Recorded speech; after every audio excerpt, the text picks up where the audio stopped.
not omniscient. He's not all-knowing. Right. He's a limited man. He only knows about what is around him. That's true. Pastor, real quickly. So it's difficult. I know we can go on and on and on and on because I'm super excited the way you are very, very much excited as well. One last topic that I want to talk about is the issue of miracles. If I may ask you, do you believe in miracles? Yes, I do. And do you perform miracles? I don't. Jesus Christ performed miracles. Nice. I'm just a vessel. You're a vessel.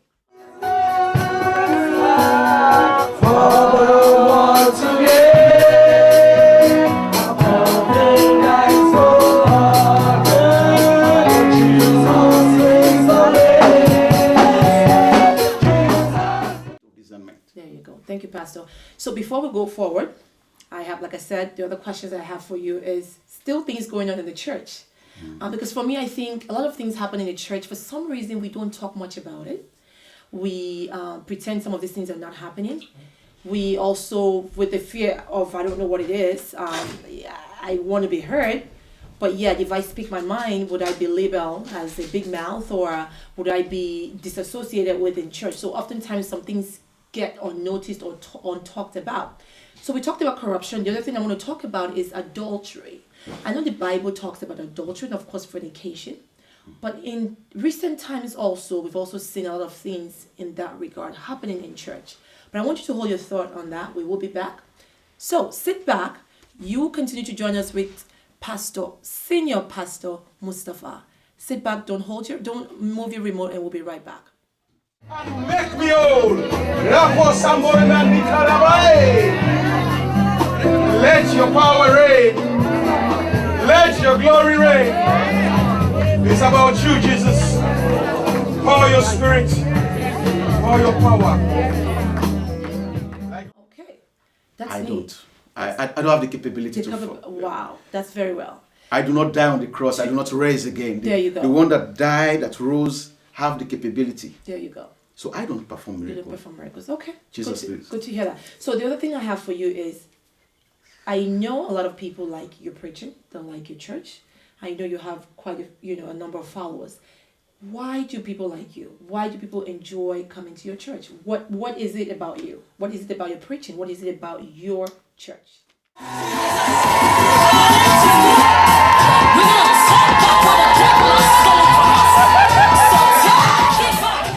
It's not much about the preaching. It's more about the attitude. Okay. I am down to earth. Okay. I am down to earth. I make myself accessible. Okay. I don't want to the glory of God. I connect with everybody. That's very good. In fact, I told somebody one time, somebody asked me a question in church, and I told him, I said, I don't have a tribe. He said, what tribe? I said, I don't have a tribe.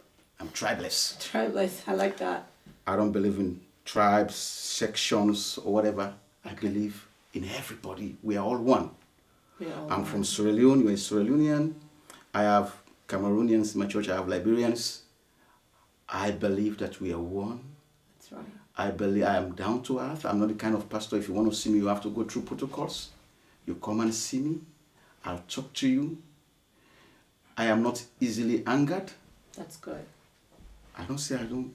Yeah, We're everybody humans, gets it. We're of humans, course. We're but I'm all not humans. easily angered. That's very good. If you know the things, certain things, certain people do to me, Yes. other people will come, Pastor, why are you taking this? Wow. But I always try to cool things down. I always try my best to be on the cooler side. That's good. That's very good. So, and again, people should see integrity. Whatever you say you are doing, make sure you do it. One thing that gives a pastor respect is when he avoids his account department.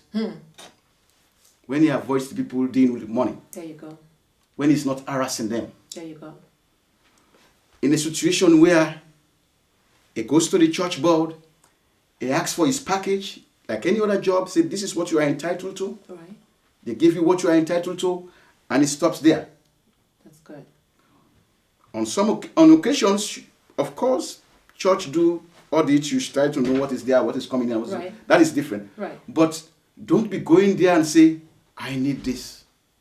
I need that. The church treasury is not your piggy bank. That's not your job. That's right. When you leave them independent, Right. You take what you're supposed to have. It gives you integrity. That's great. Because if you are going all the time asking for money, church people can talk. This pastor elect money. That's right. Yes, they will come and say, the last time he asked for this, what is he asking for today again? This time. That's right. I mean, they will label you. That's really Yes. it. You know, there's a lot of issues going on in churches. There are things that people are affected about. People go to church as a safe haven, or that's what it should be. I mean, I know the Bible also encourages us that we should congregate, you know, and so when people go to church, that's what they're looking for, that togetherness, that uniformity, that unity. And are we getting those things today? Instead, also, we see in the churches today, there is a lot of things that should not be happening, like corruption. We see a lot of adultery, fornication, things the Bible warns us against. We see those things happening. I want you to talk about those things. But before you do, we will take a break. Stay put, hold your remote control, and we will be right back.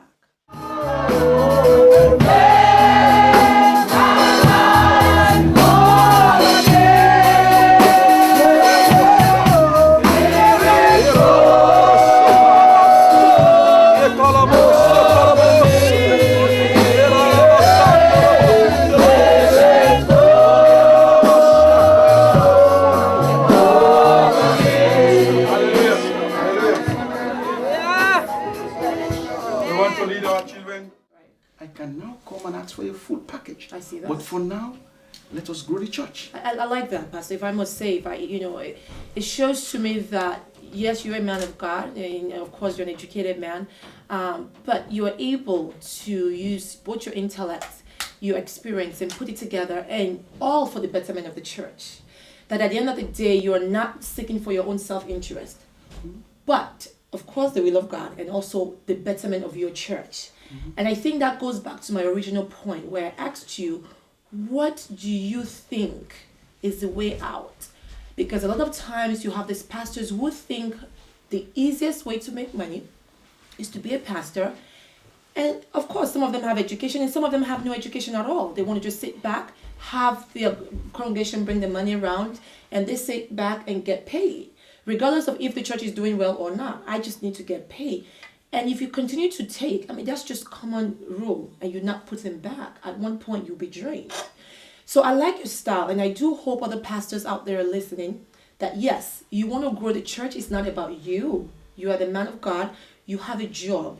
It's a full-time job to be a pastor. It's not for everybody, you know. And those few that are chosen, if you do it right, all to the glory of God. Now, if you do it wrong, it brings shame to the church, to you as a person, and of course, to God himself. So the other thing I want to talk to you about, I mean, I think we've talked a lot about the issue of corruption. If I may ask you one more thing about corruption before we go to the next topic is, in your experience as a pastor, if I may ask you, how long have you been a pastor for?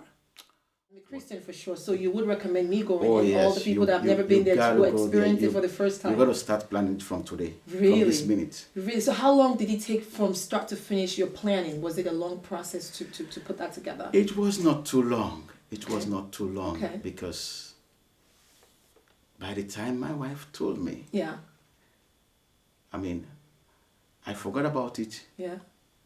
I think she did not forget about it. She did not. I mean, she was doing the planning behind the scenes. That's what we do. I did not know.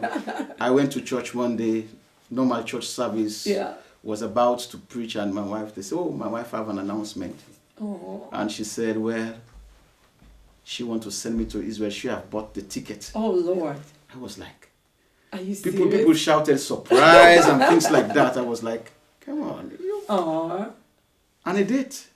Wow. And I told her, you realize I have a job? Yes. I have not even told my employers. Yes. That I'm but you know what though? If she did not do that, you probably would have